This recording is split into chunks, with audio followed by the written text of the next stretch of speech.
前幾日喺屋企，細女好失落咁樣拉住我同我講：媽咪，我今日好唔開心啊！小星係一個心思好細密嘅孩子，平時要覆診睇醫生，我冇詳細同佢講所有嘅病徵，加上我自己都唔知點樣用英文講俾佢聽。但自從佢知道自己有 ADHD 之後，佢竟然會自己上 YouTube 揾英文片去了解自己，仲會自己上網揾啲可以提升專注力嘅玩具叫我買。佢不僅唔自卑，仲好誠實大方咁喺學校同同學朋友講：我有 ADHD 㗎。我一直都好欣賞佢有呢一份嘅坦蕩。但最近因為我上堂同整片經常提到 ASD，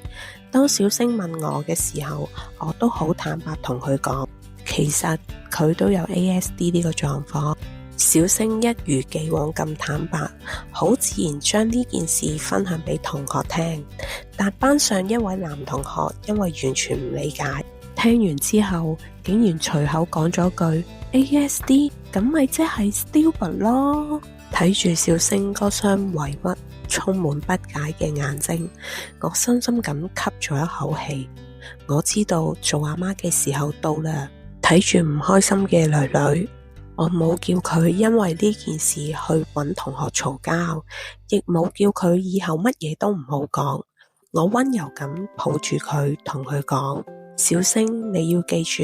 呢個世界好大，但唔係每個人都做到有同理心，亦唔係每個人都有智慧去主動了解乜嘢叫係 ADHD， 咩係 ASD。 呢位男同學唔理解，咁係因為佢嘅世界仲係好細，認知仲係好局限，但佢用佢嘅唔理解嘅局限去隨便定義你，去講嗰啲傷害人嘅說話，咁就係佢做錯。別人嘅局限係別人嘅事，我哋完全唔需要將佢無知同唔負責任嘅說話放喺自己嘅心上面。講到呢度，我突然間諗起小星之前自己網上邊揾到專登 send 俾我嘅一條英文片，當時小星怕我唔明白，仲好貼心咁翻譯俾我聽。呢條片係講點解小朋友通常只會喺父母或者最親近嘅人面前發脾氣，因為呢個就叫做安全空間效應。小朋友為咗喺學校迎合老師同同學，會用盡全力去修煉自己，但一返到屋企呢，見到最信任嘅媽咪，神經系統一放鬆，累積咗一日嘅壓力同攰就會爆發出嚟。我心痛咁睇住小星，同佢講：你睇，你自己都翻譯過俾媽咪聽啦。你喺媽咪面前做最真實嘅自己，係因為你極度信任媽咪。呢一個唔係 stupid。同樣嘅道理，你喺學校勇敢咁介紹自己，亦都係因為你好坦蕩。呢件事令我諗到好多特教嘅家長最焦慮嘅痛點就係應唔應該俾孩子知道自己嘅標籤呢？知道咗又應唔應該同人講呢？好多人怕孩子被標籤，怕佢哋自卑，所以選擇隱瞞，選擇死撐。但我覺得真正嘅清醒係，標籤從來都唔係一個枷鎖，佢只係一個工具，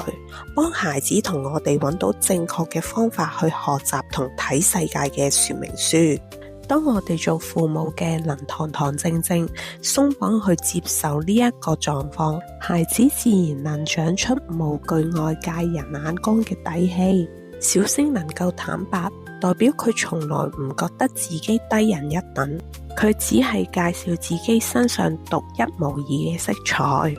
所以當外界嘅聲音因為無知而帶來嘅否定，做父母嘅就係孩子最大嘅過濾網。我哋要教孩子睇清楚，傷害你嘅係佢嘅局限，而唔係你嘅價值。但同時，我亦教咗小星人生中非常重要嘅一課。我同佢講：小星，媽咪都要提醒你，雖然你好勇敢，但你唔需要同所有人講你有乜嘢病，因為喺呢個世界上面，唔係所有人都有足夠嘅溫柔去包容同接納。學會保護自己，保留界線，亦都係一種嘅智慧。為咗讓佢更加明白，我仲特別揾咗 Gemini， 用最適合小朋友理解嘅說話，仔細跟佢用英文解釋多一次。小星睇住手機嘅屏幕，原本緊鎖嘅眉頭一下子舒展晒，跟住突然轉個頭，狠狠咁喺我塊面上面錫咗一啖。呢一刻，呢一抹溫暖嘅觸感，將我哋兩母女之間所有嘅委屈同焦慮全部都融化啦。